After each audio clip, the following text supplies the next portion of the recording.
to one of the most sacred places in all of Vrindavan, Govardhan Hill.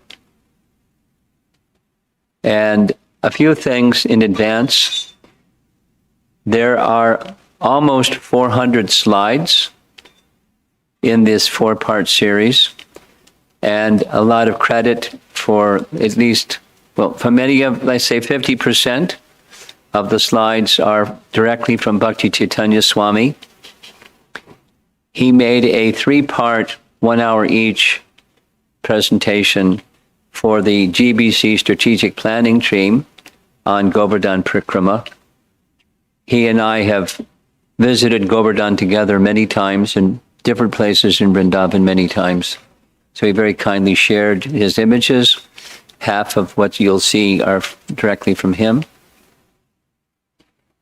And somewhere towards the beginning, there's a beautiful song or ashtakam composed by Rupa Goswami, which will be sung with musical accompaniment, and we will make it available, or your facilitators in your local areas will make it available after the final class.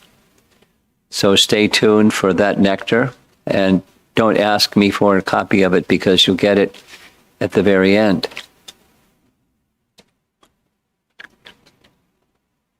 And I'll also make one other little short recommendation, announcement.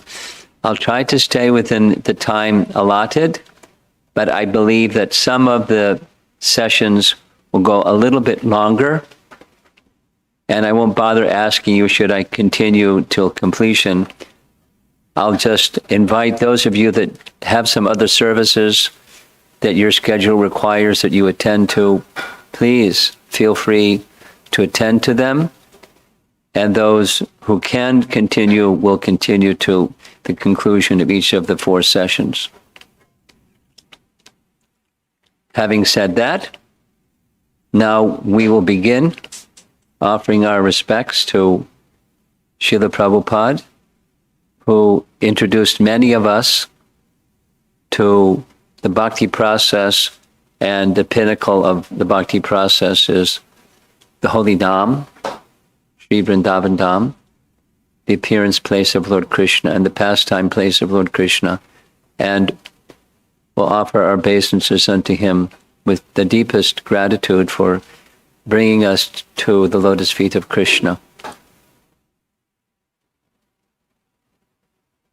Nama Om Vishnu Padaya Krishna Prasthaya Bhutale Srimate Bhakti Vedanta Swami Iti Namane Namaste Saraswati Devi Gauravani Pracharine Nirvishesha Shunyavadi Paschatya Desatarine Jaya Sri Krishna Chaitanya Prabhu Nityananda Shri Advaita Gadadhar Shivasadi Gaura Bhakta Vrinda Hare Krishna Krishna Krishna Hare Hare Hare Rama Rama Rama Hare Hare.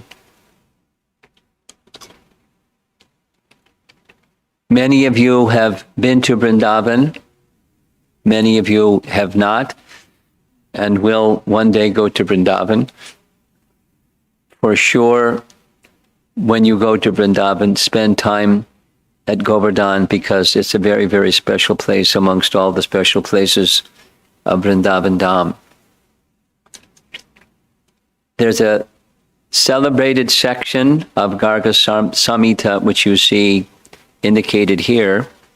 This is the section where the appearance of Govardhan is described, beginning with a discussion between Narada Muni and King Bahulashva.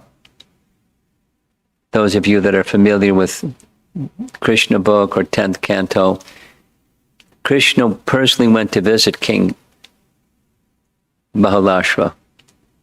He was a king of Mithila during that time, a descendant of Janak, and a great personality. Narada was visiting him, and King Bahalashva was asking many questions about Krishna's pastime. So what we're hearing is Narada's narration to King Bahalashva. The description begins with Radha and Krishna in Krishna Loka or Goloka Vrindavan, enjoying pastimes together along with many of Radha's expansions, her gopis. And after enjoying rasa dance together for some time, Radha made an appeal, a request to Krishna to please manifest a very special place for their ongoing pastimes together.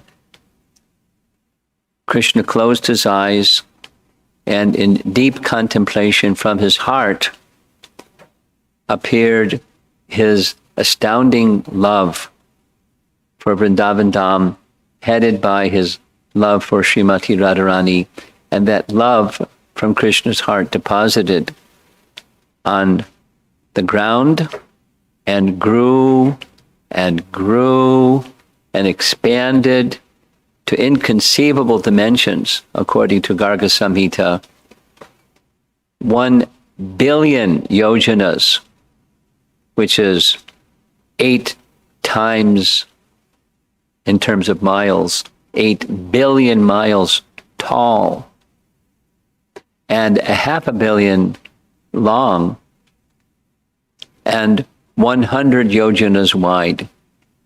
And the size that Govardhan was taking was so huge, Krishna slapped him. Said, stop. You're consuming the whole territory in Vrindavan. So he subsided in his growth. According to Garga Samhita, that's the manifestation, a lila, of course, because Govardhan is as eternal as everything in the spiritual world is eternal. And when it became time for Krishna's appearance on earth, of course, there's timelessness in the spiritual world, but Krishna's fully conscious of everything. So during each day of Brahma, he appears in the earthly realm, and he was smiling. And Radha asked him, what's the cause of your joy? And he said, very soon we will appear on earth together and enjoy our pastimes on earth, just as we do here in Krishna Loka. And Radha appeared distressed. And Krishna asked why. She said, how can we leave Vrindavan without Govardhan Hill and the river Jamuna and the forests of Vrindavan? And then Krishna said, do not worry, those arrangements have already been made.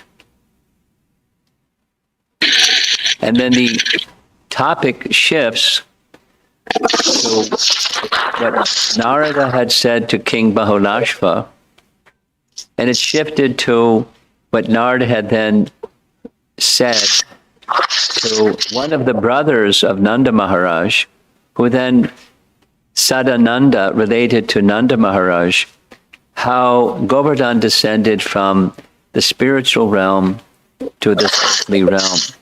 By Krishna's direction, Govardhan made his appearance on earth in a place called Shamali Dvipa. Shamali Dvipa is described in the 5th canto of Srimad Bhagavatam. It's one of the 7 rings that are parts of the Bhumandala domain in the universal form, or the cosmic manifestation as Brahma knows it. And there's a Shamali tree in the midst of the Shamali Dweep, and that's the home of Garuda. And in the center of this Shamali Dweep is a mountain range known as Dronachala. According to Garga Samhita, Dronachala is one of the most celebrated mountain ranges in the whole universe. And Govardhan appeared as the son of the chief of the Dronachala mountain range. Only when Govardhan appeared, the size was much reduced, but still very, very big. The leaders of all the other mountains in Bharatvarsha, namely the Himalayas and so many other mountain ranges, came to offer their respects to Govardhan and gave him the name Giri Raja, the king of all mountains, because of the wonderful qualities that Giri Raja possessed. They offered their respects to him. So one day, Pulashtya Muni is pictured here, one of the direct sons of Lord Brahma, was traveling from his quarters or his place of residence in Kashi. And when he reached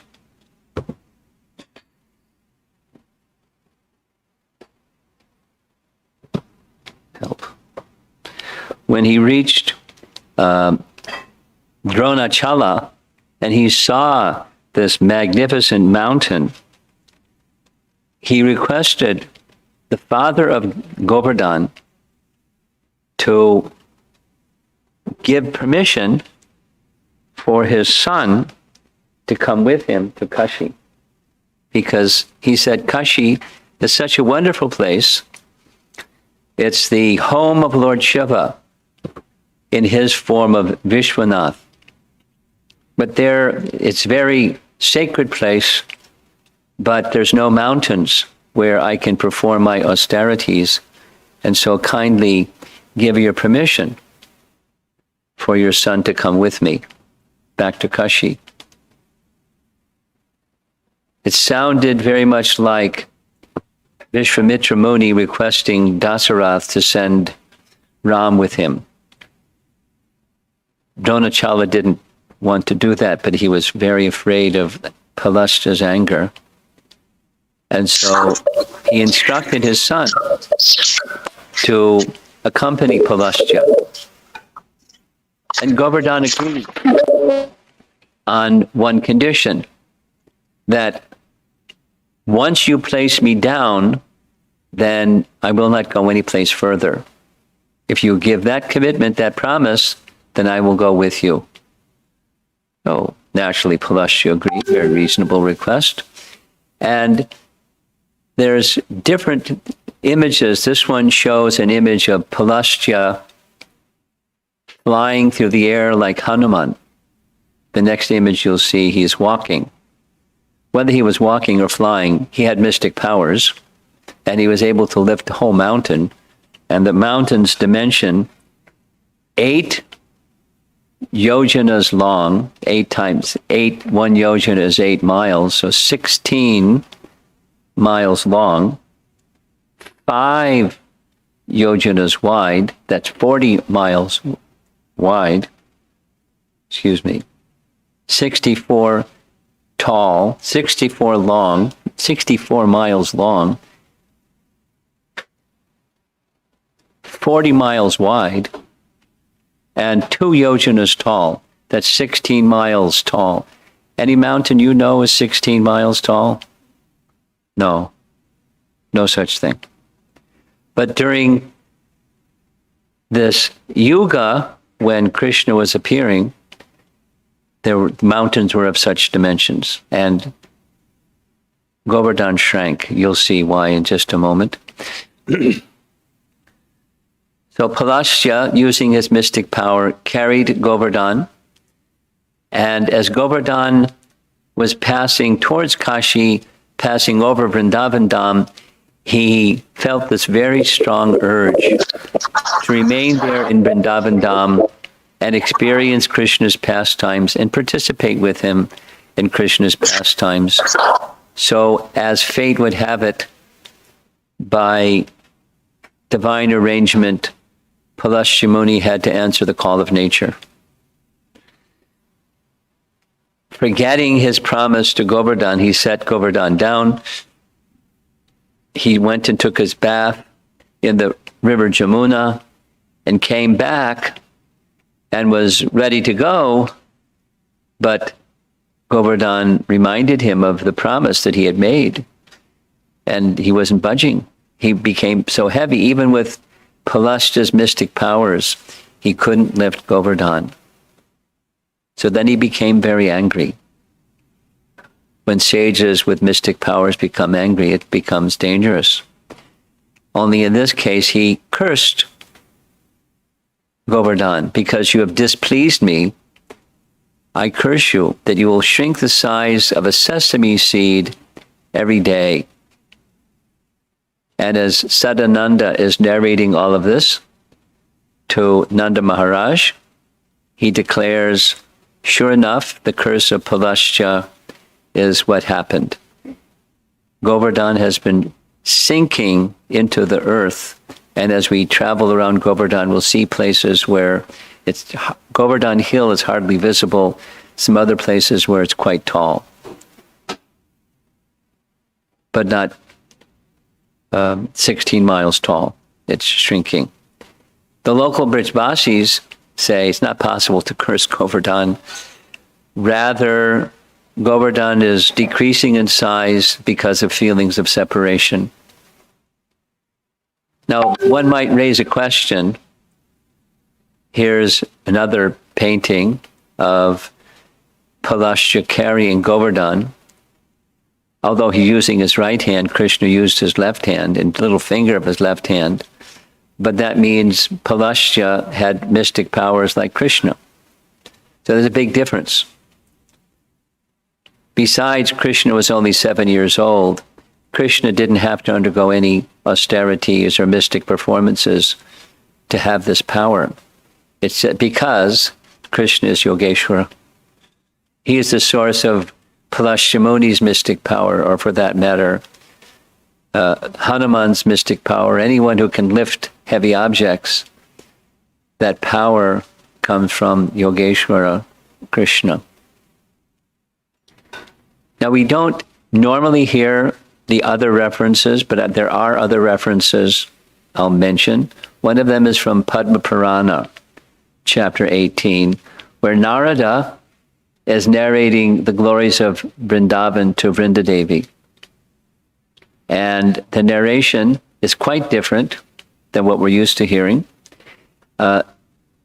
Narada tells Vrindadevi about one Brahmana whose name was Govardhan, and it took place in a previous kalpa, kalpe paratane, in a previous kalpa, previous day of Brahma.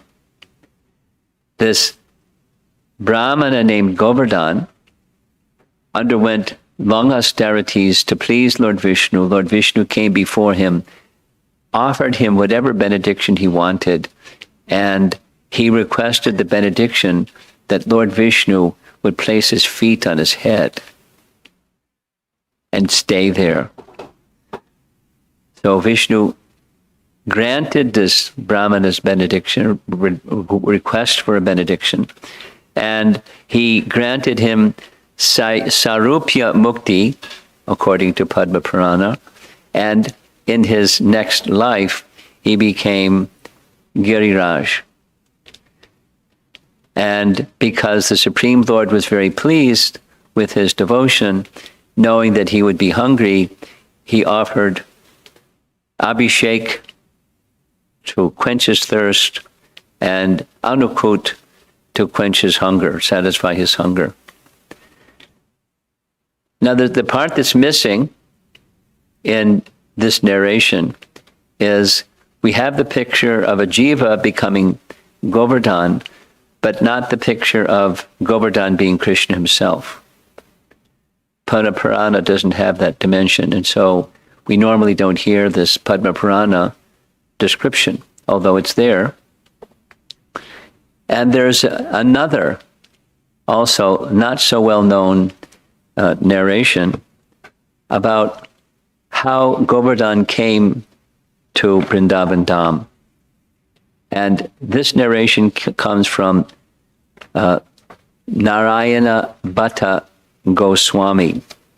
Narayana Bhatta Goswami was a contemporary of the six Goswamis. He was younger than both of Rupa and Sanatan Goswami, and he was born.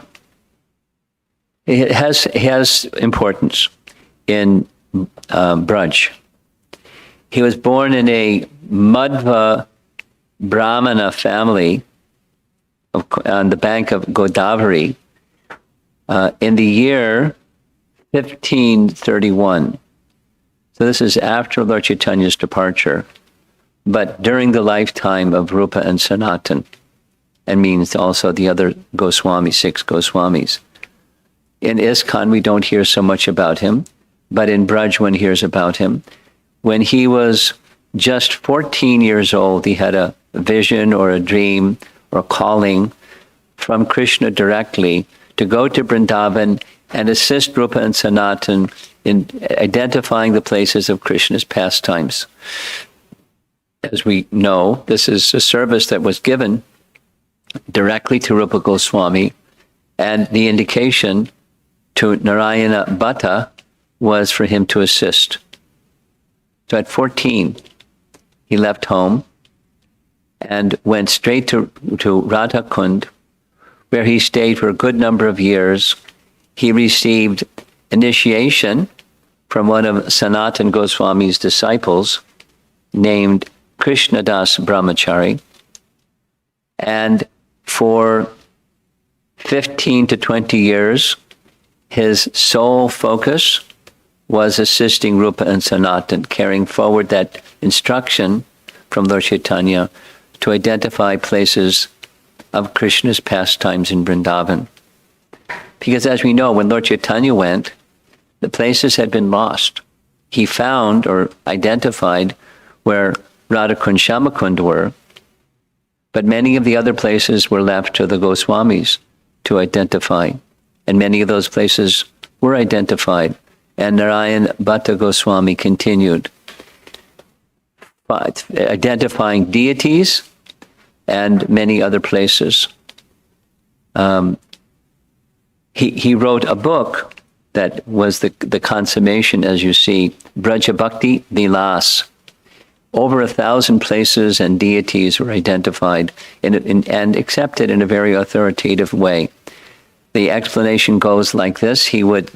Doesn't say how he would divine where a deity was, but he would engage some workers digging into the earth and saying such and such a deity is here, and digging within the earth, they found such and such deity again and again and again. One of the most celebrated of them is the deity that's now situated in Varsana, the deity of Radha Krishna, known as Sri Ladali Ji. Sri Ladali Ji was found by Narayan Bhatta Goswami. So certainly the Brijbasis in Varsana have a great degree of respect and admiration for Narayan Bhatta Goswami. But the Bala Dauji deity in Unchagaon, those of us that have been to Unchagaon, we visited that deity. It was also found by Narayana Bhatta Goswami. And other deities, Shesha Vishnu, Sanketa Devi. Sanketa is a nice place in Vrindavan. And the deity that's there was found by Narayana Bhatta Goswami, identifying where many such places where he wrote a comprehensive book. It's the most comprehensive and well-respected book describing places of Krishna's pastimes in Braj. So in this book, he describes a pastime where in the previous yuga, when Ram was engaging the Vanaras in constructing the bridge, Hanuman found this wonderful mountain and was preparing to bring the mountain to help form the bridge. But a voice from the sky indicated to Hanuman the bridge is now completed. So Hanuman was a little disappointed. He put Govardhan down in Vrindavan. And Govardhan was discouraged. I was looking forward to being in service to Lord Ram. So Hanuman gave him the benediction. In the next yuga, you will have the Supreme Lord's service unlimitedly. He will walk upon you daily. So this is found in Vraja Bhakti Vilas as an explanation. And we'll see a place as we're traveling, going around Govardhan Hill, where it said, this is commemorating Hanuman bringing Govardhan in honor of Narayana Bhatta Goswami's realization or teaching on this subject.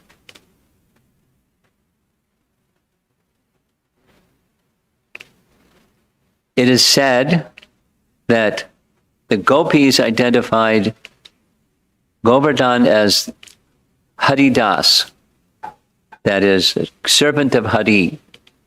We know him both as Krishna himself. The Govardhan Puja pastime is the hill of Govardhan is Krishna himself. But there's a very special position of Govardhan as the servant of Krishna. There's three places. One is in the Bhagavatam, Canto 10, Chapter 47. There's a phrase where it is said, Uddhava is praised for bringing relief to the inhabitants of Vrindavan because they were suffering from Krishna's separation, and by his coming he reminded them of their dear most Krishna. He reminded them by his words and even by his appearance, because he looked like Krishna. There's the Sanskrit. Krishnam sam smarayan re me hari dasho prajakasam. So he is Haridas of the residents of Vrindavan. That's how they saw him. Servant of Krishna, Haridas. There's another place, also in the Bhagavatam, where Haridasya, Rajarshe, Rajasuya Mahodayam, where Maharaj Yudhisthira is also glorified as Haridasa. All saintly guests at Maharaj Yudhisthira's Rajasuya Yagya glorified the king's love for Krishna, which was so deep that the Lord felt bound to live as a servant, friend, and master in the Pandavas' home. So directly in the Bhagavatam, these two, Uddhava and Yudhisthira, are given this title, but the gopis went beyond that. They indicated that he's Haridas Varya, or the best of Sri Hari's servants. That's pretty special. Uddhava is most exalted associate of Krishna outside of Vrindavan, and Yudhisthira exalted amongst the Pandavas, and Govardhan is more exalted than both of them, according to the gopis and according to the Bhagavatam. Here's what the gopis say about Krishna's being the best of the servants. They pray in this way: "Oh, my friends, this hill supplies Krishna and Balaram, along with their calves, cows, and cowherd friends, with all kinds of necessities." Govardhan is always in this serving mood. Water for drinking, very soft grass, caves, fruits, flowers, and vegetables. In this way, the hill offers respects to the Lord. There's a nice painting of sitting place and caves, for Radha and Krishna's pastimes. And now comes a very special treat, a set of prayers amongst many prayers to Govardhan. This one composed by Rupa Goswami. And the meter, very special meter. Listen carefully as you hear the song being sung or the ashtakam being sung. It's in a meter called Mata Mayura. Mayura is a name for peacock. And Mata means intoxicated. So imagine an intoxicated peacock swaggering and dancing, and the meter is Mata Mayura. In fact, the phrase Mata Mayura appears in the first verse of the Ashtakam. And it's recorded, so listen carefully. I hope you enjoy it.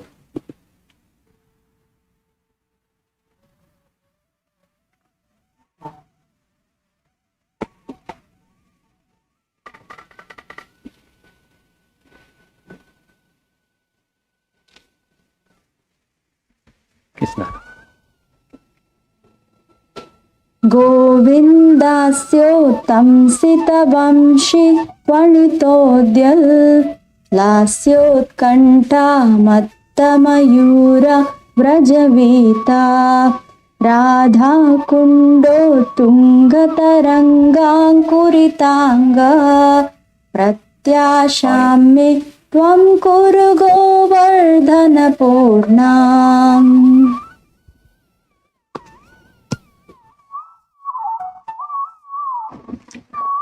O Govardhan, surrounded by hosts of peacocks intoxicated by the desire to dance that is arising due to the enchanting melodies of the Vamsi flute, which decorates the beautiful face of Govinda.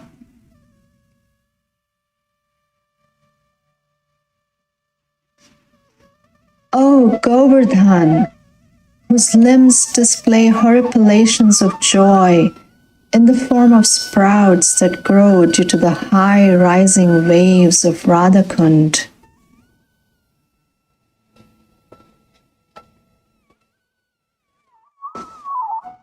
O Govardhan, please arrange the fulfillment of my desires.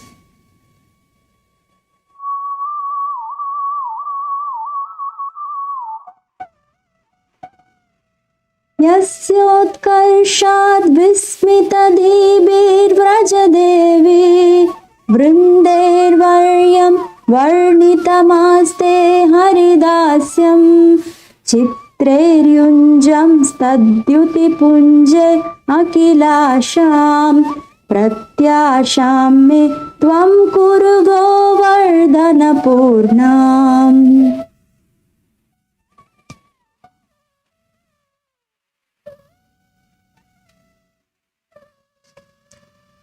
You are the one whose excellence caused the astonished groups of gopis to describe you as Haridasa Varya, the greatest among servants of Hari.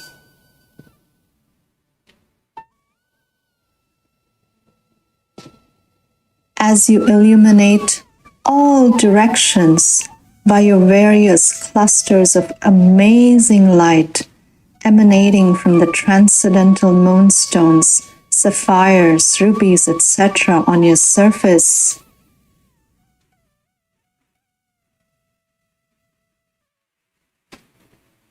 O Govardhan, please arrange the fulfillment of my desires. See Govardhan in the upper right.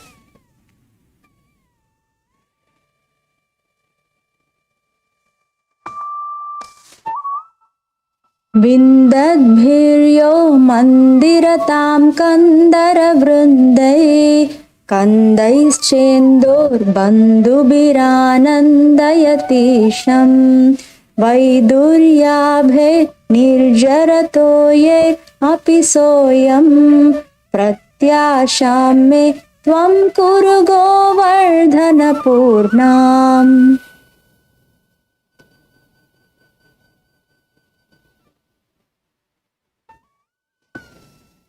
You are the one who delights the Supreme Lord through various caves that resemble jewel-bedecked temple sanctums,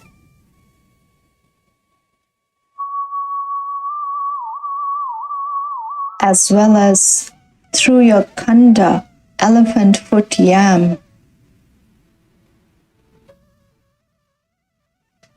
your water lilies, and also through the sparkling, clean, dark-hued waters of your waterfalls. Oh, Govardhan, please arrange the fulfillment of my desires.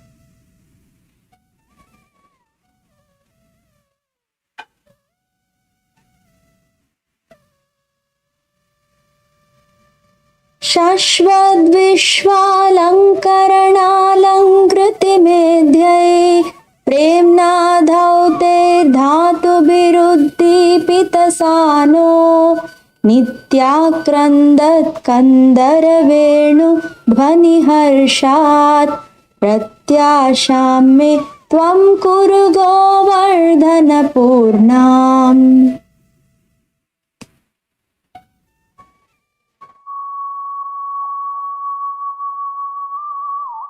Oh, Govardhan, whose plateaus are glowing due to your various minerals, like natural red arsenic, oxides of various colors, etc., thoroughly washed by a pure love, which constantly act as pure ornaments for Hari, the ornament of the entire universe.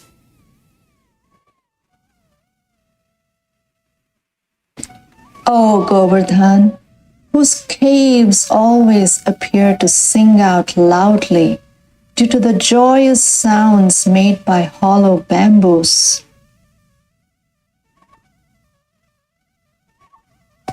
Oh, Govardhan, please arrange the fulfillment of my desires.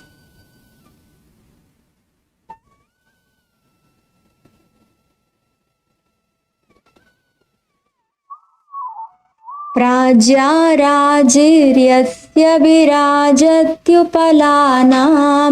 कृष्णेनासौ सन्ततमध्यासितमध्या सोऽयं बन्धुर्बन्धुरधर्म सुरभीणां प्रत्याशां मे त्वं कुरु गोवर्धनपूर्णाम्.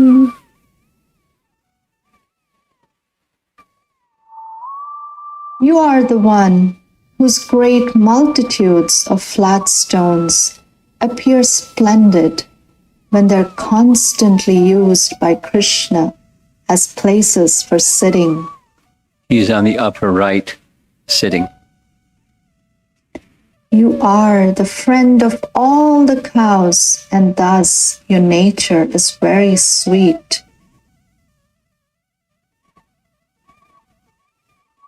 Oh, Govardhan, please arrange the fulfillment of my desires.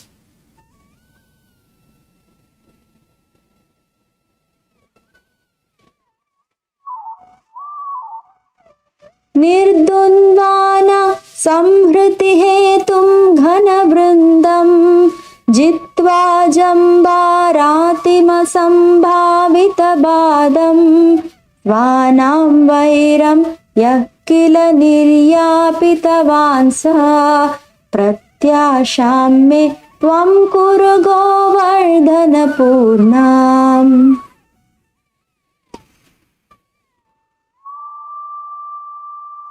Oh, Govardhan, you are the one who certainly overpowered the destruction-causing hosts of clouds. Thus, having conquered the unconquerable Indra, you are the one who calmed down the burning enmity of your mountain relatives. Oh, Govardhan, please arrange the fulfillment of my desires.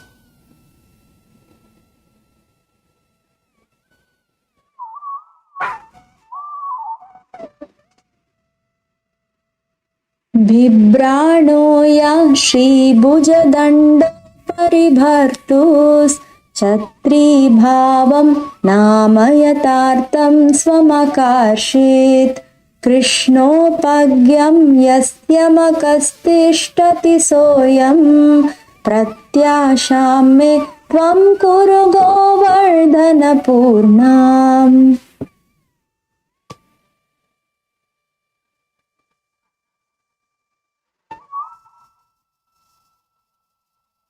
You are the one who gave true meaning to your own name as you accepted the role of an umbrella hanging over the beautiful arm of your Lord Giridhari.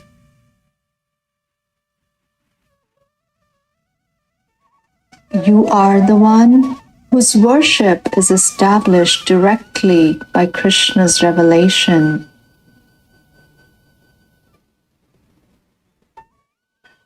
O Govardhan, please arrange the fulfillment of my desires.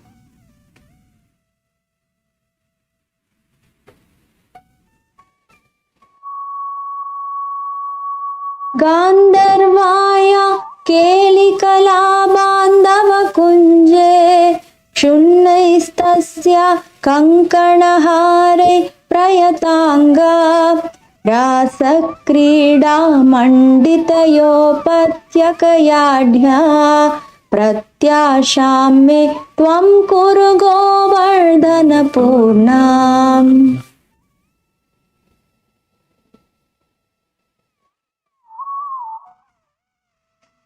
Oh, dear friend of Gandharva Radha, assisting her in the kunjas, forest bowers in her love sports. Oh, Govardhan, whose limbs are decorated with her fallen ornaments like bracelets and garlands. Oh, Govardhan, equipped with surrounding flat areas decorated with the signs of Rasalila. Oh, Govardhan, please arrange the fulfillment of my desires.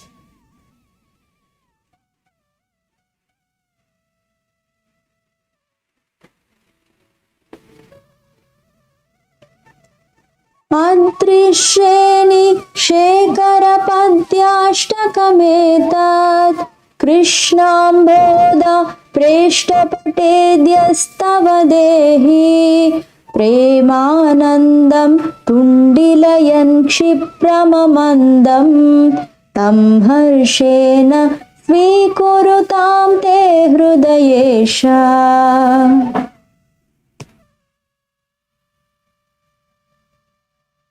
O crest jewel among all mountains, O mountain dear to the dark cloud-hued Krishna,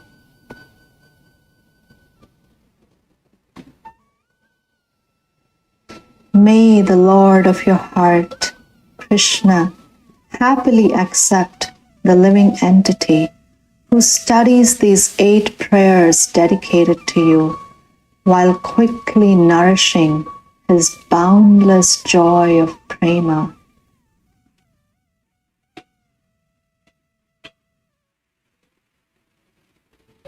O Govardhan, please arrange the fulfillment of my desires.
Very beautiful.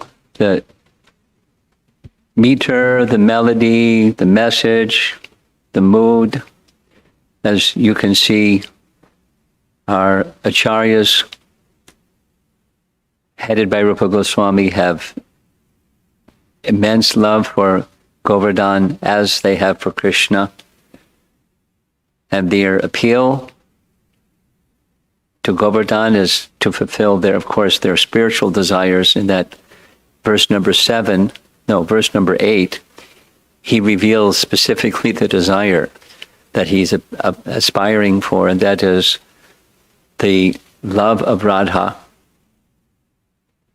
So now, in one of the verses, text 7, there's a little surprise where he says that Govardhan gives true meaning to his own name by accepting the role of an umbrella hanging over the beautiful arm of his Lord Giridhari. So he's giving true meaning to his own name.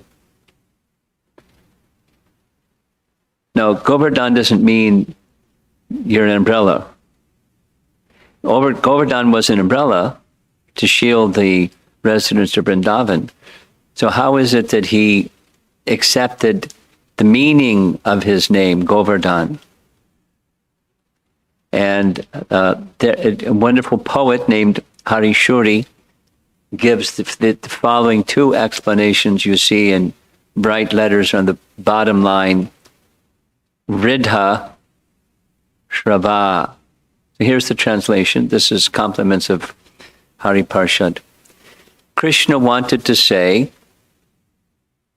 "Oh, Indra, you are brave, extremely intelligent, and also the disciple of Brihaspati. Therefore, O Lord of all gods, do not act in a way that is extremely abominable for all learned souls."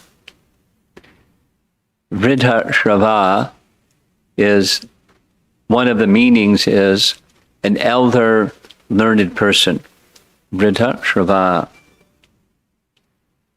However, since Indra is known as Ridha Shrava, that's a renowned amongst elder knowers of the Vedas, but it can also mean Vridha, meaning hard, and Shrava is the process of hearing. So he's hard of hearing. Therefore, in order to make Indra hear his message clearly, Krishna raised Vardhana, his voice, because one of the meanings of go is voice. He raised his voice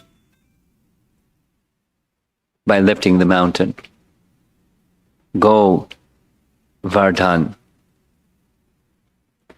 He raised his voice. He sent his message to one who is hard of hearing. And there's a second verse that he expresses something similar. You see in yellow letters there, Sangato Jada. Jada means foolish.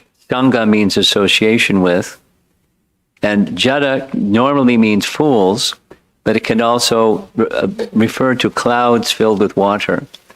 So if there is an elder brother, Indra is elder brother. He's the elder brother of Vamana, right? Indra is the elder brother of Vamana, right? They had the same mother, father. The elder brother, born first, was Indra, and born later was Vamana.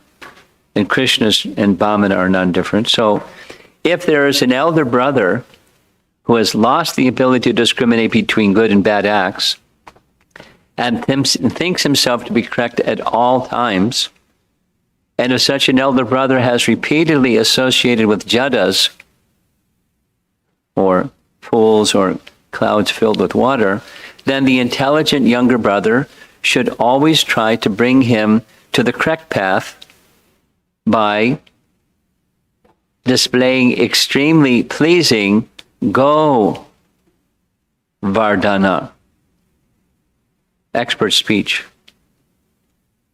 in front of such an elder brother. So Krishna displayed, Govardhan displayed the meaning of his name by lifting the umbrella to stop the downpour of rain from Indra. He established the meaning of his name by that act. So very nice. Poetic, and those that aren't poetic won't appreciate it as much as those that have a flair for poetry. It's very beautiful, what Rupa Goswami has written. So we'll not hear this again until the final session, but when you get it, you'll probably want to hear it again and again.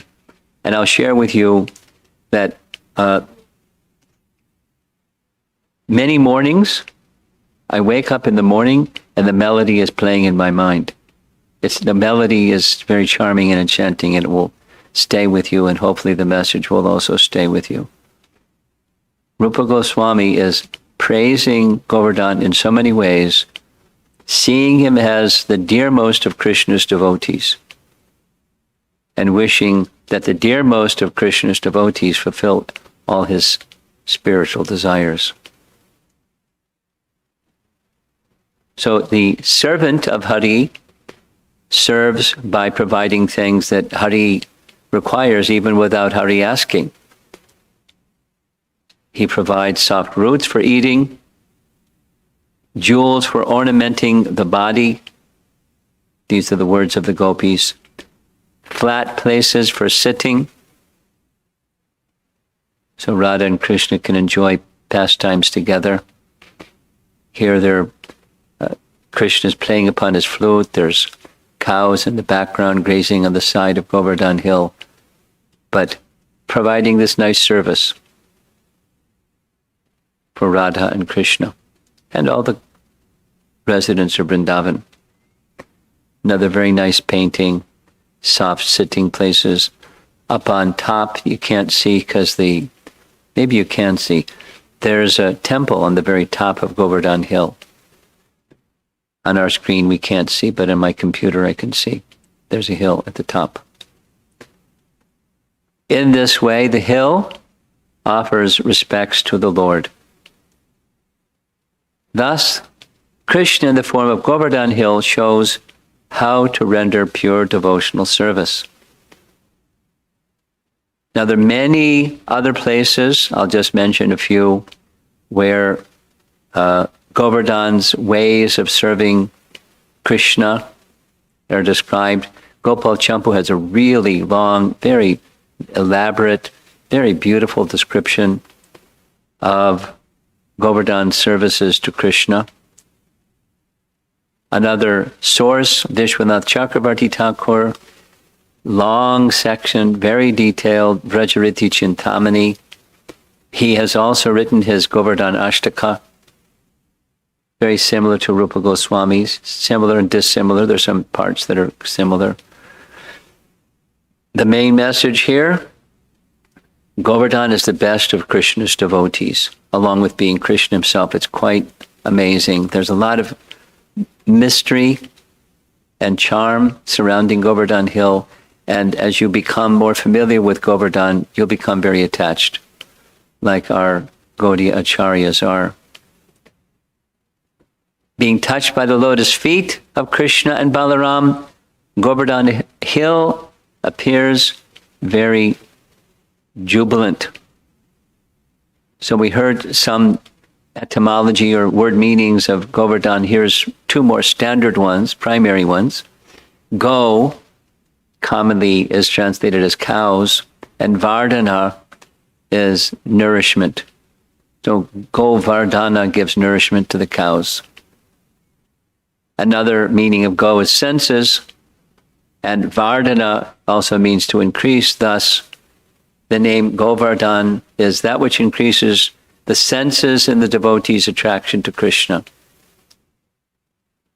So now, with that background, we're ready to begin our Govardhan Parikrama. Here's a map of Brajamandala, and if you see just a little bit left of center, a little bit below of center, there's that vertical drawing. That's Govardhan Hill.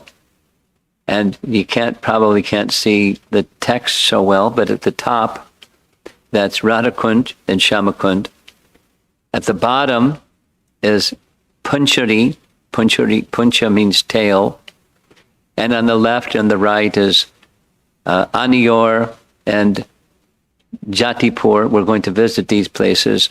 Right in the middle is Govardhan village or Govardhan town. We'll visit each of these places as we do Govardhan Parikrama.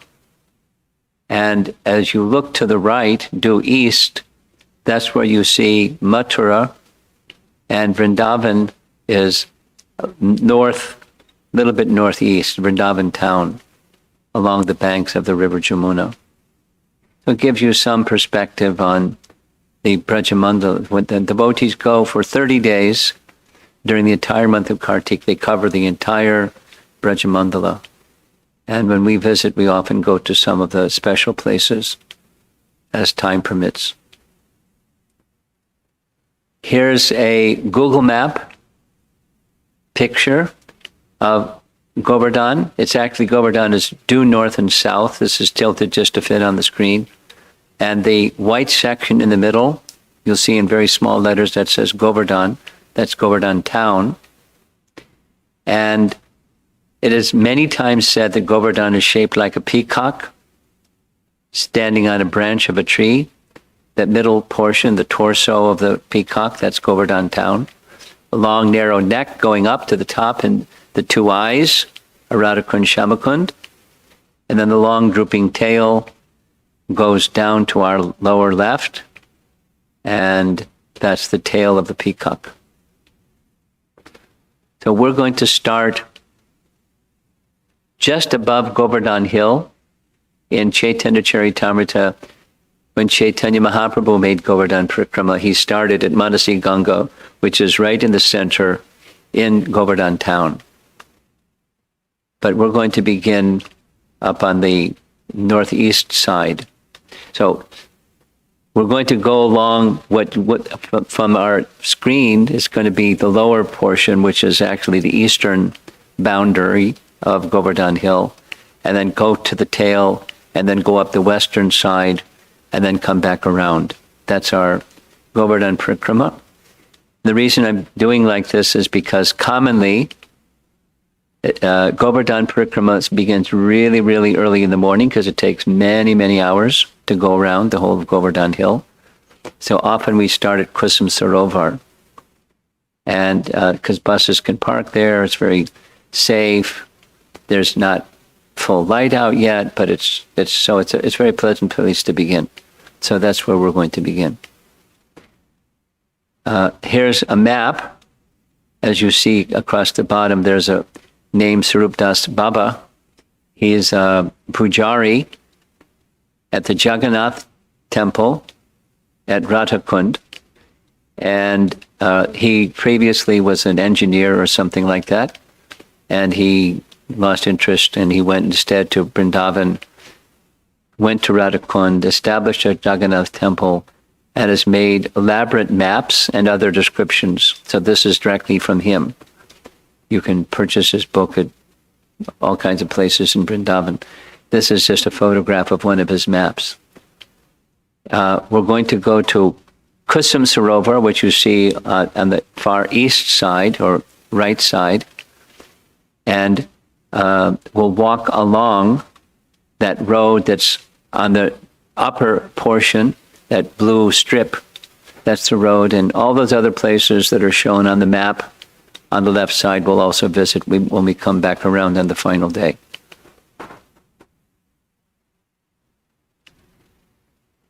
So let us begin by the proper procedure for beginning Parikrama around Govardhan Hill is offering prostrated obeisances to the hill and to the Dham and to the devotees who have walked this territory again and again, including Krishna himself.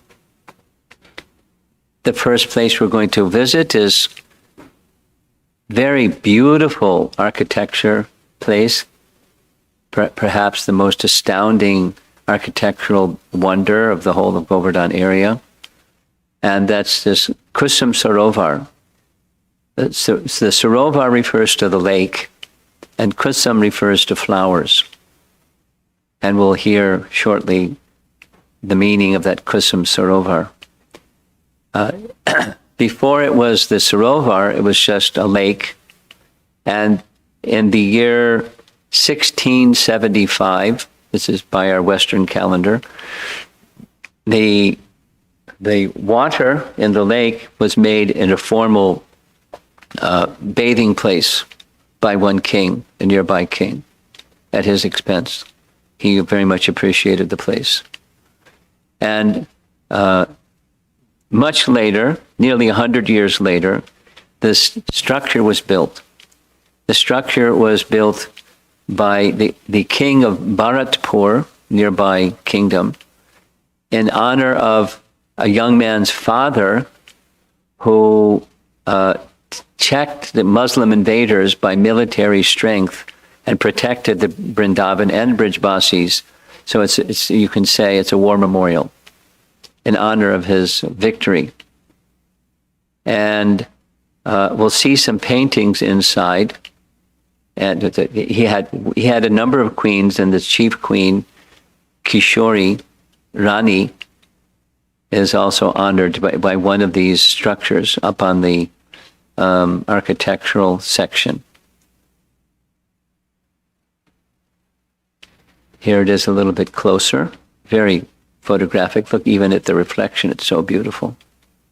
Of course, there's rainy season where the water goes up and the summer season where the water goes down, so we'll see different depictions at different times of the year.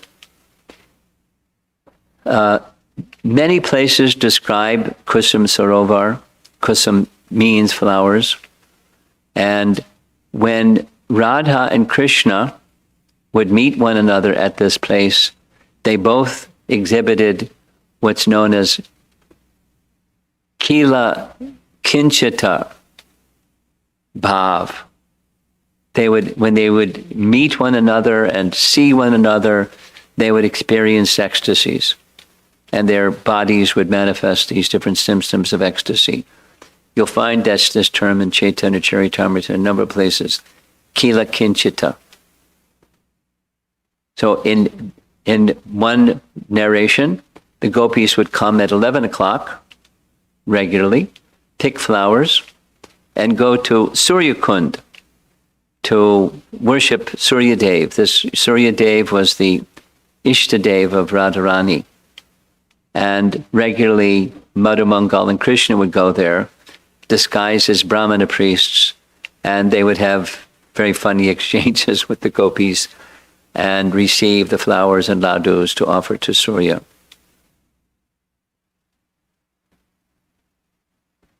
Here's some prayers by Vishwanath Chakravarti Thakur, taken from Vrajariti Chintamani. With its nearby forest, groves, and limitless nectar trickling flowers in its waters, Kusum Sarovar shines with great splendor. Is it the handsome face of Govardhan Hill, the king of mountains?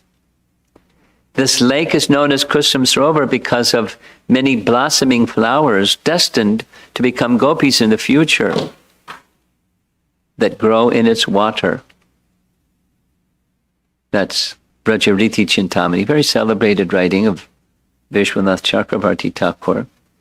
There's another very funny one, a pastime where, very similar to other pastimes that take place here, where the gopis come to pick flowers. They're by the side, in the flowers in the Sarovar, and there's a nearby grove of trees, flowering trees, and there was one of their favorite places for gathering flowers. So they would gather flowers, and a similar pastime we're going to hear much more detail of shortly. And Krishna would come and check the gopis. You are stealing flowers. And he would criticize them and chastise them very strongly, harsh words. And I want to know who you are. And the description of this Krishna Bhavanamrita says, just to see Krishna's form and to hear his words, although they were funny and challenging, they were stunned. And when they gathered their wits, they would then say, we are nobody. And Krishna would then say, he would be stunned by their reply. And Krishna would say, not only you're stealing flowers, but you don't exist. So please tell me who you are.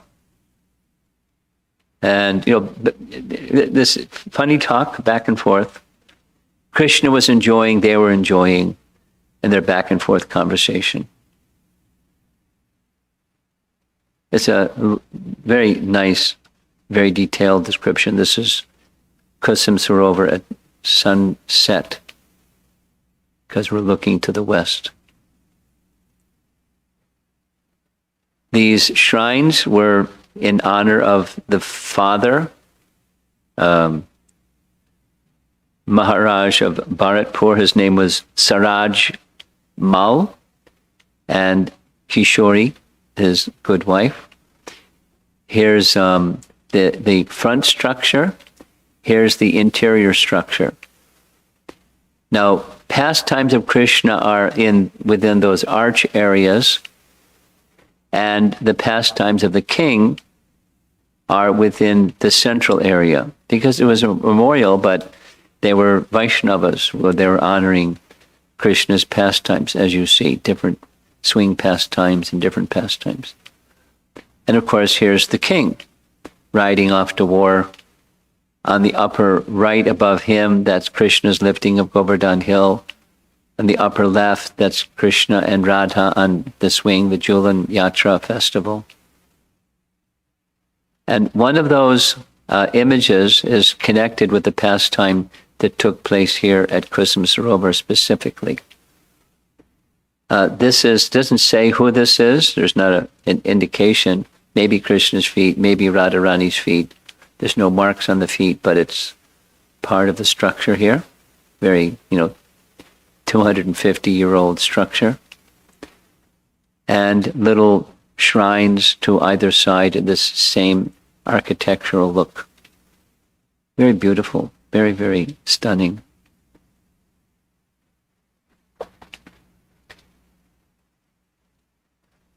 Now, one of the pastimes that takes place at Kusum Sarovar is connected with what's known as the Sanji festival. There's a photograph of Varsana.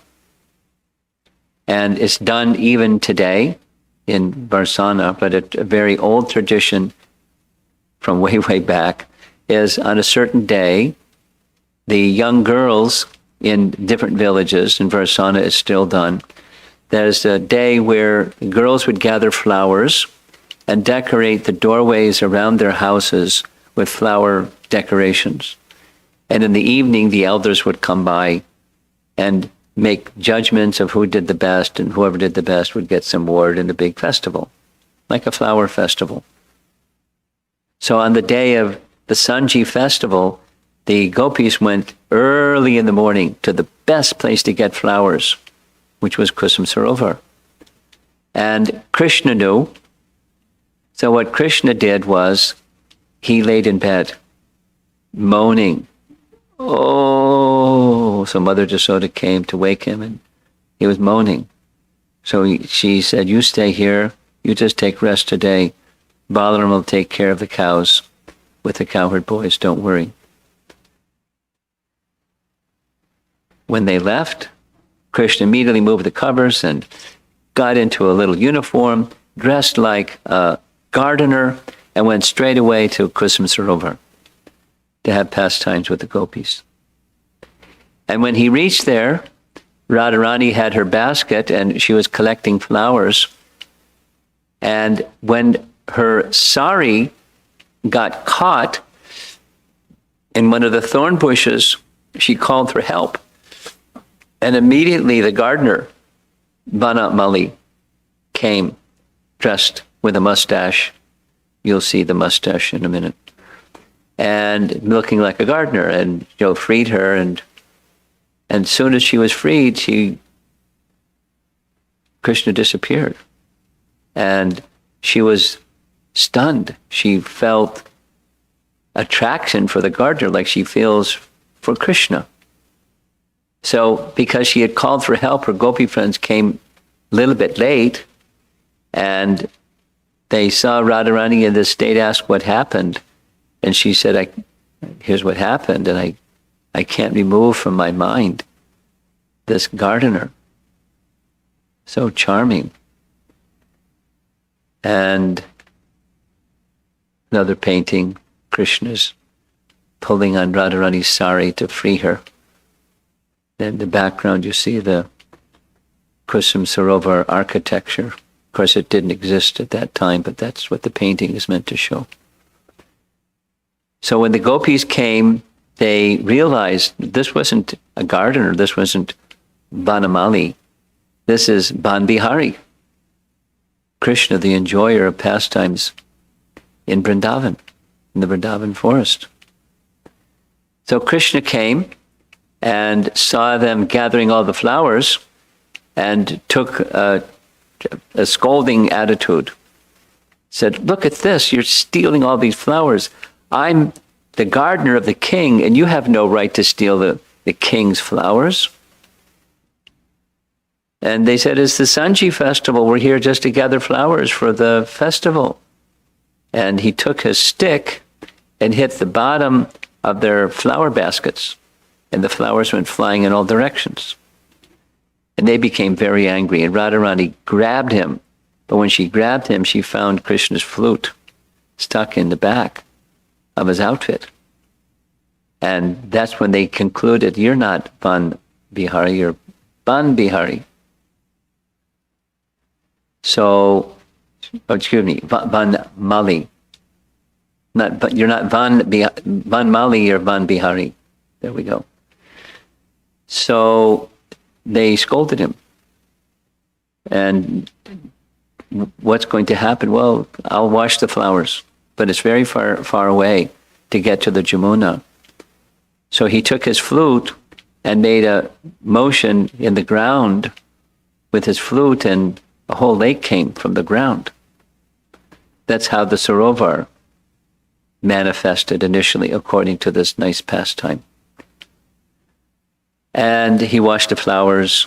They said, well, you've offended Radharani.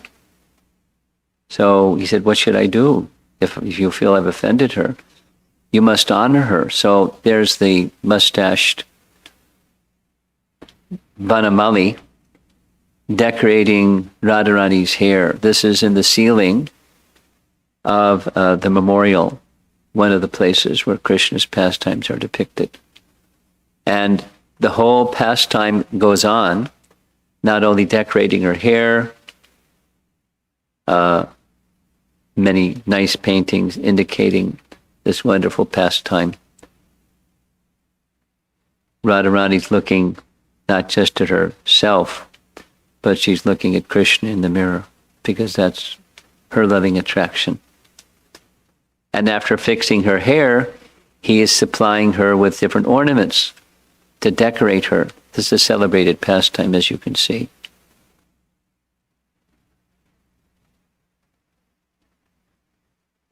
On her wrist, making bangles, and the gopis assisting, a whole set of ornaments and decorations and rings and so many nice things. So it's like deity dressing. Krishna's dressing Radharani, pampering her feet, decorating her in various ways. So this Sanji festival pastime took place here at Kusum Sarovar.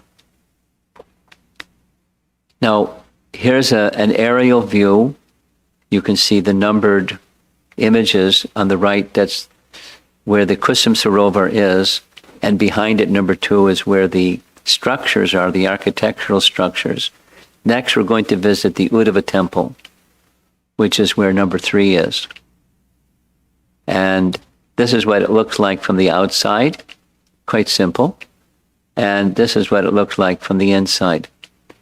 In the center, the deity is Uddhava. We'll get a close-up of the images. The person in charge is named Uddhava Das. Here's a little bit closer image. And a further picture, a little bit further away, showing the altar. And the close-up here is the close-up of Uddhava with Radha and Krishna in front. And over here, over here is Vajranabh, Krishna's great-grandson. And the next image is two of the queens who came with Uddhava. So that we'll hear, when we get to Uddhava Kund, some more details. But you probably know this from Bhagavatam, that after Krishna departed from Dwarka, the queens are remaining. And Arjuna brought the queens to Hastinapur for protection. And the queens were very much attracted to find Krishna's pastimes. So with the assistance of Vajranabh, Krishna's great-grandson, who by this time was the king of Mathura, with the assistance of Uddhava, Vajranabh, brought the queens to Vrindavan. But they felt that the best person to show them Vrindavan was the one they had heard so much about, was Uddhava. And he said, let us go to the place where Uddhava was performing his austerities, and then maybe he'll show us and narrate to us the pastimes of Krishna. So there's Vajranabha, and holding in his hand, we can see the image of the deity, he's holding this message from the gopis. You can see his hands extended, message from the gopis to the gopis in Vrindavan. So this is the temple commemorating his place. Here's what it looks like a little bit from a distance. Of course, as time goes by, the structure changes a little bit, and even the deity forms change a little bit. There you see Uddhava with a mustache. There's the two queens on his right, our left. And there was a Govardhan Shila to Uddhava's side, but he got replaced.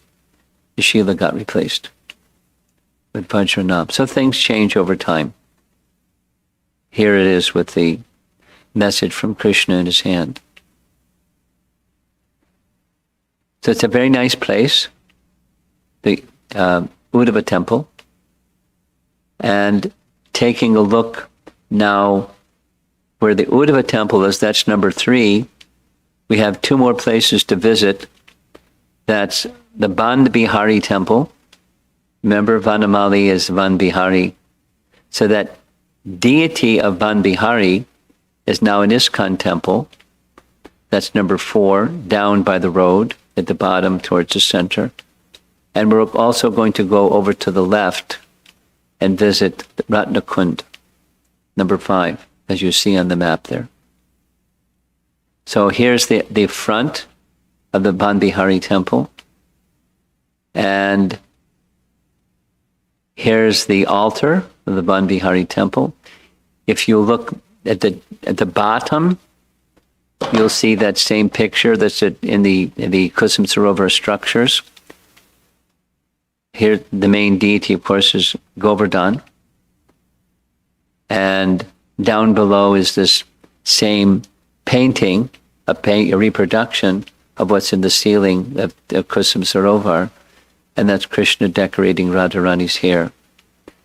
And to the right of our photo, this is Krishna lying on a banyan leaf at the time of devastation. That's the deity that's on the altar. So now we're going to go inside. No, actually, we're going to go across the street. Look at the top upper left. You see a cluster of trees and then a kund. That's called Narada Kund. We're going to go there. It's a little run down. This is long ago. Since then it's been renovated somewhat, and a quite large lake. And during the different times of the year, there's algae and things on the surface of the water. And on the altar is a photograph of Narada sitting with his veena, and below Narada sitting with his veena is Narada Ji, or Narada Gopi, because Narada wanted to experience the pastimes of Krishna with the gopis, but he was told you can't do that without having the form of a gopi. And so an arrangement was made that he took a dip in the Kusum Sarovar lake, and when he came out, he was in a gopi body. So this is Naradi, the deity at Narakund. And this way he could observe and participate in Krishna's pastimes with the gopis. Very special place. And now we're going to go to Ratnakund. That's on the upper left in our image, aerial image, Google image. In this illustration, it's in that orange section in the center. You see the little box of blue, that's Ratnakund. There's some other places we're also going to visit. Ratna Singhasan, we'll hear some pastimes connected with this. And a place where there's a stone that has the image of Krishna's footprint and calf footprint. We'll see all of that. And when we physically go to Govardhan, we'll see all these places in person. This is what the road looks like. Not a tarred road, it's just a little mud road. Or when it rains, it becomes muddy like this. And when we get closer, you'll see that raised circular platform. That's where rasa dance was performed by Radha and Krishna and gopis. And there's different understandings of this pastime. If you look carefully in the background, behind that raised platform, you'll see a blue cow, or they call it Nilagai. There's another one hiding behind a tree. They're in this area. Sometimes, if you're fortunate, you'll see some. There's two of them looking back at us. They just stand still. They're very afraid of people. But if you stand still, they'll let you look at them, and they'll look at you, and kind of like deer. They move like deer, but they're cows. And what's in the front of us, that's this platform marking the place where rasa dance was performed. So one of the many places in all of Vrindavan is this. The rasa dance are called Rasastali. You see some Govardhan Shilas up above. Sometimes they have that. Sometimes they have this little image of Radha and Krishna sitting on a throne. And the Ratna Simhasan, a jeweled throne, is a celebrated place. It's nearby, inside a building, and often it's locked up. But sometimes the pujari is there and let you see place that marks where Radha was seated when Shankachuta came. Now there's a version in the Bhagavatam, and there's a version in Rupa Goswami's writings. We'll share both of them. In both cases, there's this understanding. Kamsa had sent Keshi, this is now from Lalita Madhava, but it applies also to Bhagavatam.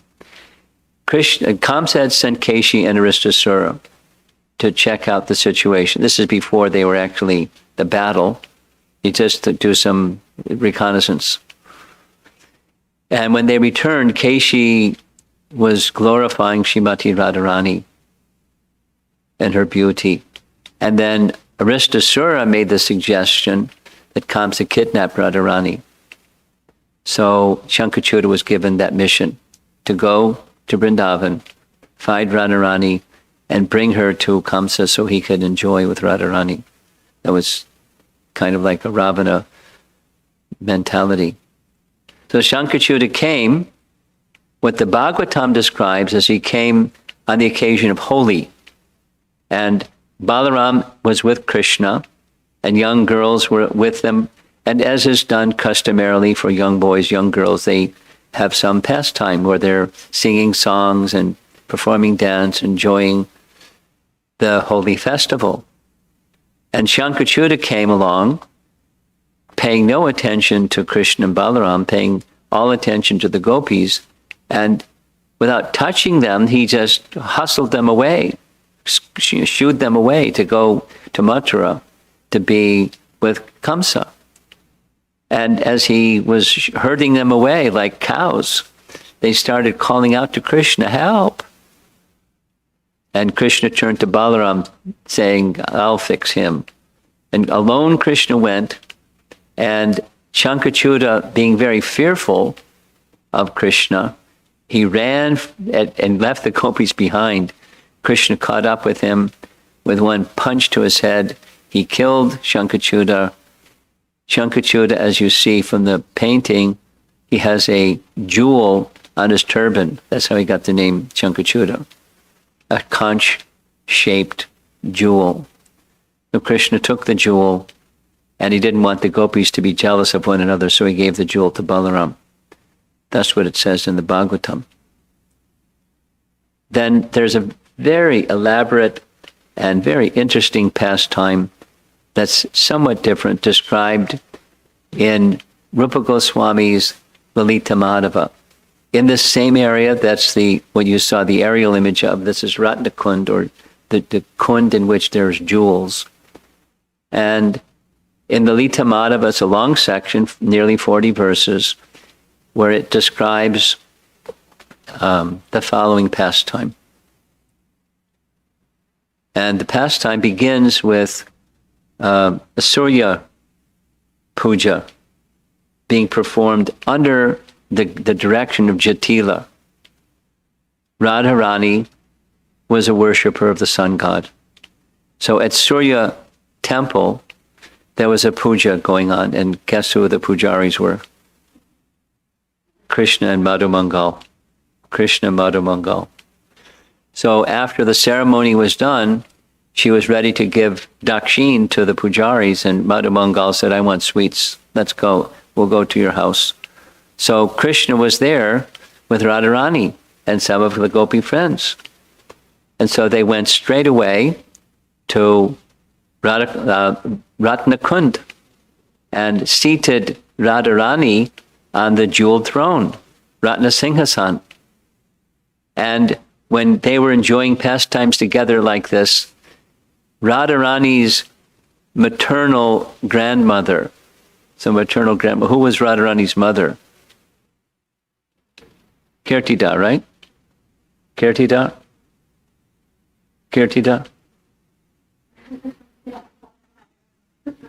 Kirtida was Radharani's mother, and Mukara was her mother.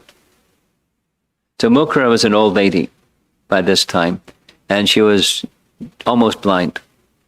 And when she came, she said really heavy things. She saw Krishna with Radha, or Radha with Krishna, and she started scolding her granddaughter, saying, what are you doing? Are you abandoning your Kadamba tree husband, Abhimanyu, in favor of this castor tree nobody, debauchee, Krishna? What are you doing? And Lalita, being very clever, this is Lalita Madhava, Lalita said, he's harassing us. He's treating us very badly. We don't know what to do. So Mukara picked up a stick, and she went chasing Krishna to whack him. And Krishna saw Mukara coming, so he ran away and hid behind a tree. He knew she was half blind, almost blind. And so she went looking, I'll catch you, you're a rascal, you're finished now. And when she went looking for Krishna, instead of finding Krishna, she found Shankachuta. Because at this time, Shankachuta was there to kidnap Radha and take her to Kamsa in Mathura. So she saw Shankachuta and thought it was Krishna because she wasn't seeing very well. She started saying really harsh things, really bad things. So Krishna's hiding and Krishna's wondering what she's seeing. She doesn't see me. She's heading in the wrong direction. Has she really gone mad? What's happening? But as she got closer, she saw Shankachuta. Let's see if we can find this text. There's a nice text. It's supposed to have been it wasn't saved. Okay. She said, oh, Purnamasi was right. Purnamasi told us this Krishna, he's able to assume different forms like Nrsimha and Varaha, and now he's assuming this form of a fierce demon. Oh, Lord Shiva, please help.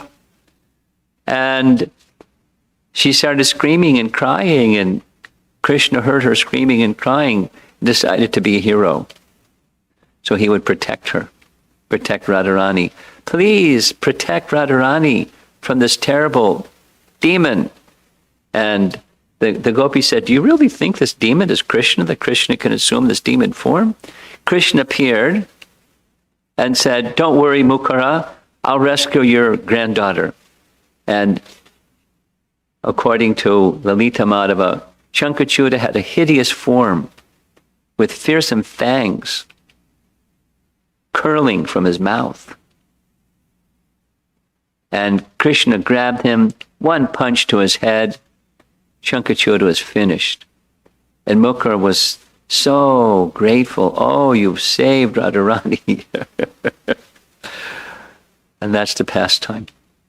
So then they went back to the Ratna Singhasan and enjoyed pastimes as Mukara went back to her home. So the pastimes of Krishna are variegated and very funny and very sweet and very joyful. But the essence is Krishna enjoying pastimes with his dear devotees, and even those who seem to be taking an opposition position, it's just to enhance the sweetness and humor of Krishna's pastimes. So these took place at Ratnakund. Nice place. It's been renovated from what it used to look like years ago. Much better shape. This is the place nearby where there's a Shila, Govardhan Shila. As you can see, the circular mark that's said by the local people, that's a calf. When Krishna and the cowherd boys would come by this area herding their calves. And the footprint, which is towards us, is Krishna's footprint. At least so they say. That looks much more like a footprint in this photograph. So this is one of the places that the cowherd boys would come on a regular basis and perform pastimes together. And one more place we're going to visit in this area, it's called Gwal Pukar. There's a name. It's down to the left of where we were. And Gwal is the local language. It's like a kind of a corruption of Go Wala, the cowherd boys. And this is what it looked like long ago, not in good condition at all. And then the Bhaktivedanta Memorial Trust came along. That's what that little marker is. They invested some money and made it much nicer. It's a place where the cowherd boys would come and to cool off, would take bath in Gwalpukor. Nice place. And now we're going to move along from this Sham Kutir and so forth, heading to in a southerly direction along the eastern side of Govardhan Hill, heading for Manasi Ganga. We're not going to make it there, but we're going to see the beginnings of Govardhan appearing. Here's what Chaitanya Charitamrita says. When Lord Chaitanya saw Govardhan Hill immediately offered obeisances, falling down on the ground like a rod. He embraced one piece of rock from Govardhan hill and became mad. Here's the BBT painting showing that, embracing the hill or rock from the hill of Govardhan in great ecstasy, madness of ecstasy. So the local devotees, they also worship just the protruding rocks because they're shilas, just like Shalagram shilas. They're installed forms of Krishna already. So you see, they've offered flowers and milk and kumkum and various prayers in worship of Govardhan Hill. And so that's it for this morning's class. Oh, devotees in Phoenix, Arizona and Portland, Oregon, where the last slide is this one. The next place that we're going to go to when we begin this evening is Manasi Ganga, and all the places that you see pictured around Manasi Ganga. That's going to be our first stop. Very special place, Manasi Ganga. So we've only covered about a quarter of the whole of Govardhan, but some very nice, very sweet places, and we look forward to joining you this evening. Giri Govardhan ki jai. So I don't know if I've gone way over our time constraint, probably. So let's see if there's some discussion from our remote devotees, the Phoenix or Portland devotees. If there's somebody else from our local communities, you're going to have to wait because they take priority in our schedule. Has anyone sent in some questions?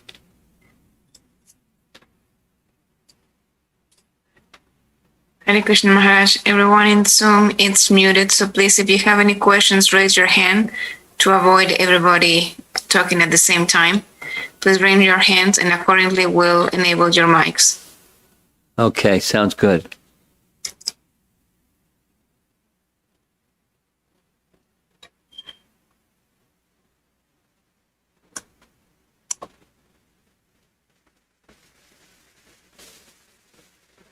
Narottam Vilas Prabhu, go ahead.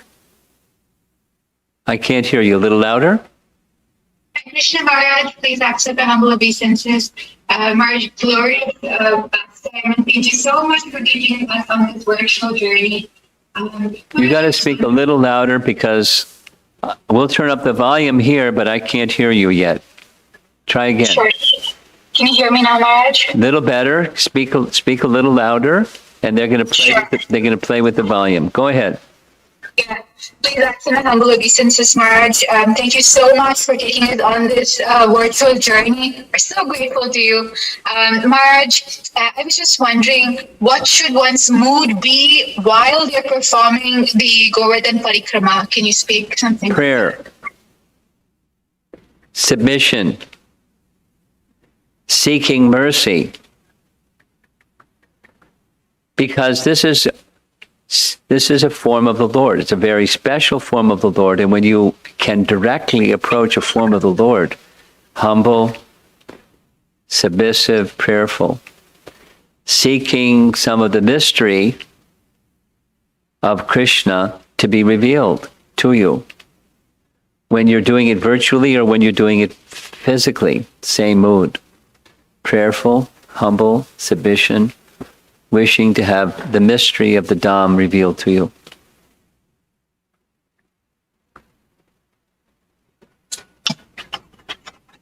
Thank you so much, Maharaj. Hare Krishna.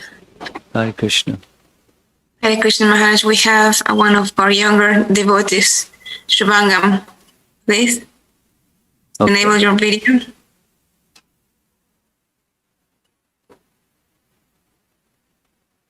You're on mute, Shubhangam.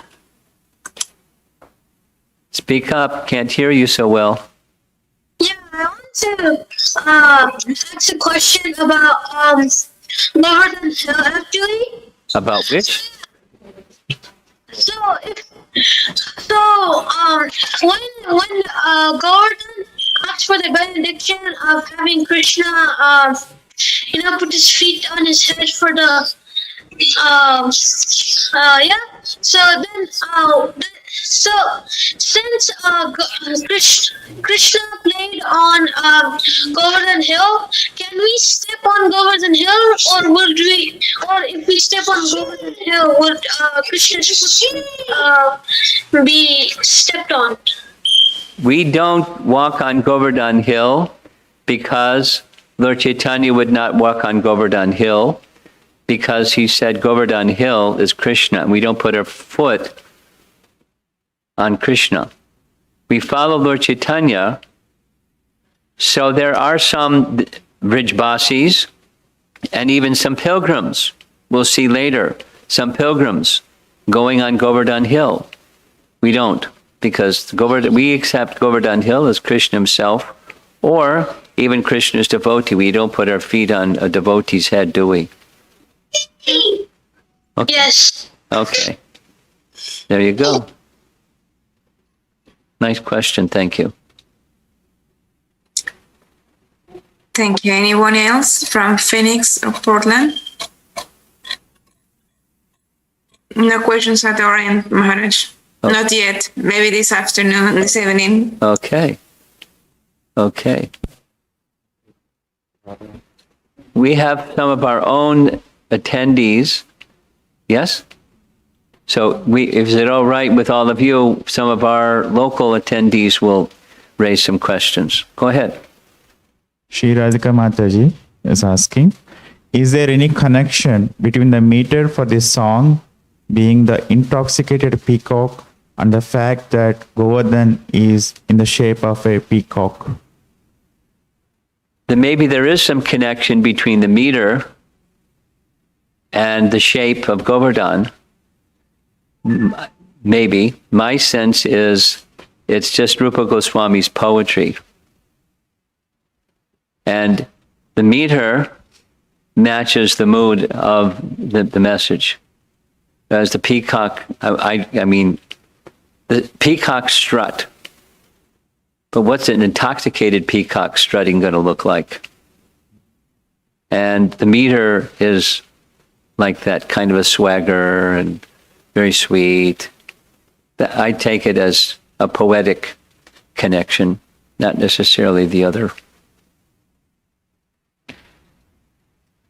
It's a question from Radhika, Kirti Prabhu's daughter, 9-year-old.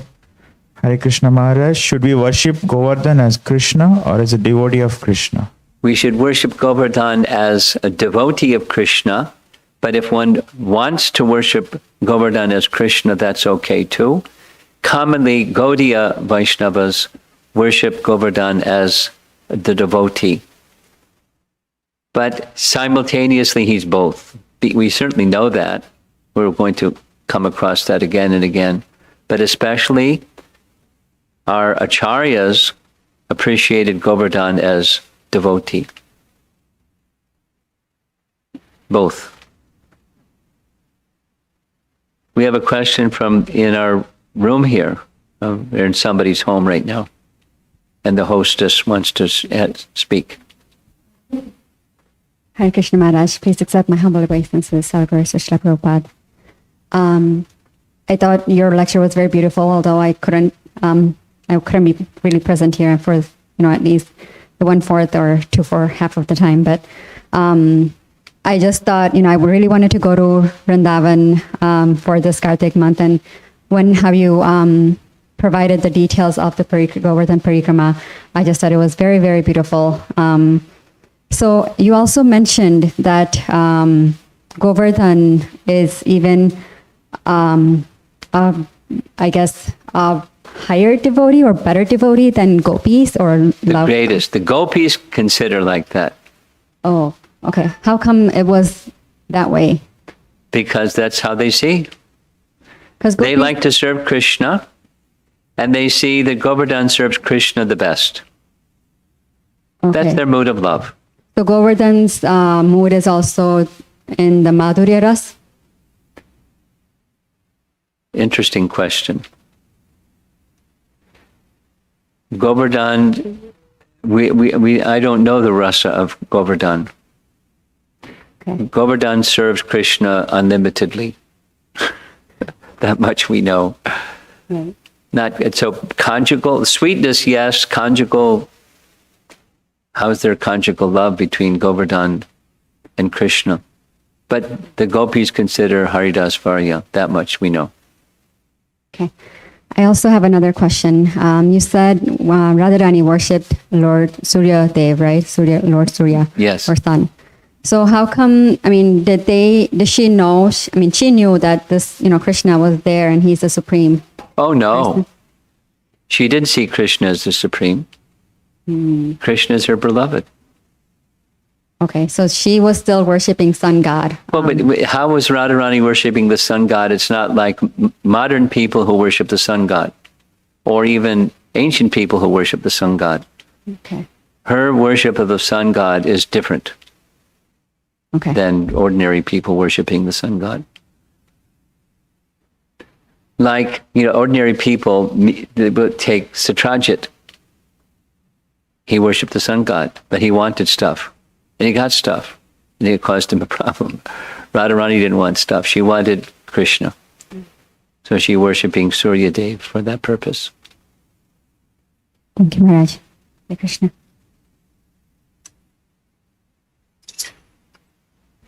Maharaj, we just have one more question from our Okay. yatra.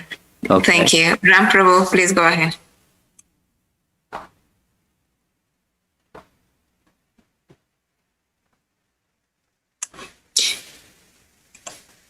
You're on mute. Please go ahead.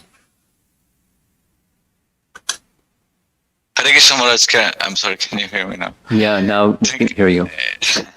Yeah, thank you for the wonderful virtual tour, Maharaj. It was really enlightening, the kind of research you might have put into the Google Maps, the shape of peacock. I really appreciate that curious interest from you to educate all of us. Now, while you're explaining, the pastimes of, Vanamali and, teasing Radharani and gopis, it's sort of all those pastimes reminds us of how the life might be on Golok Vrindavan. I mean, last night in the Bhakti Vriksha, Purushottam Das Prabhu was saying the gopis during Rasa Leela, they were like spiritual bodies, and they left behind the material bodies for their husbands at home. But they realized truly the spiritual connection with Lord Krishna.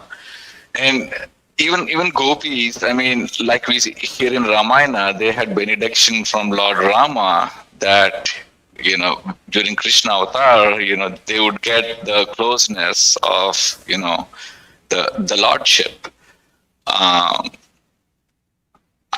have no question, Maharaj. I'm just trying to put everything together as to, the wonderful pastime of Krishna here is like showing us how the life would be in Golok Vrindavan. I'm just reflecting on this.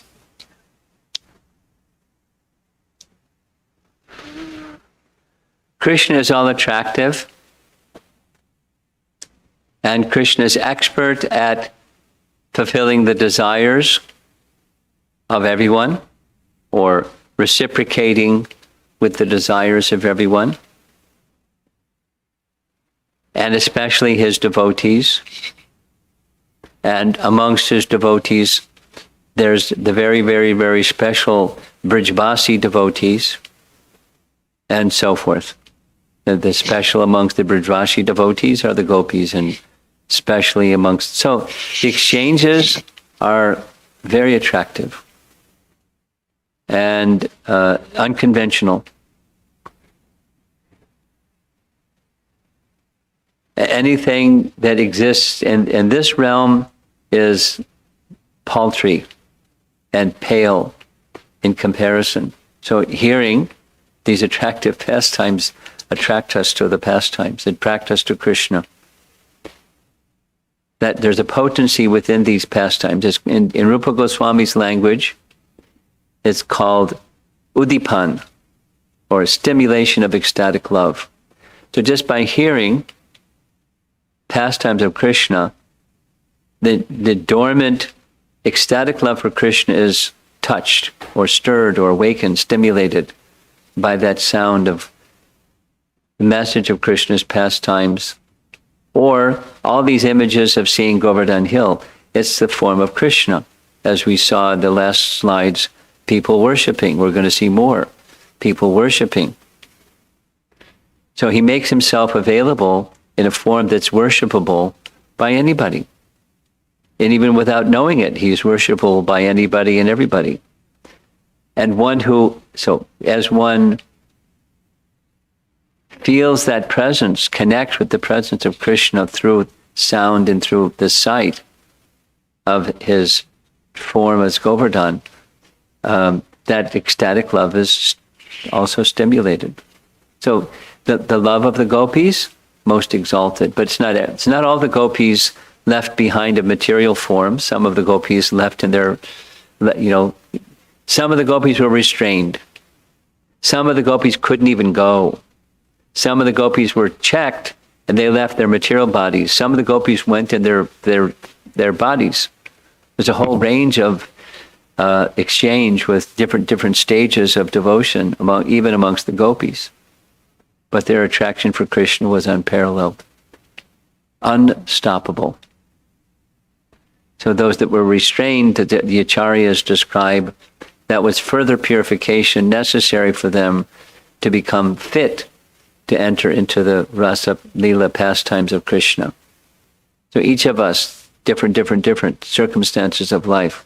If we take it in the right way, it's simply an opportunity for us to be drawn closer to Krishna. If we don't take it the right way, then we can struggle. But Lord Chaitanya wants to take us to Krishna's abode. So does the Bhagavatam. And so does Govardhan. Please fulfill all desires. That's the desire. Govardhan has that capacity. That's my meditation when doing all this, by the way. Haribol, thank you, Maharaj.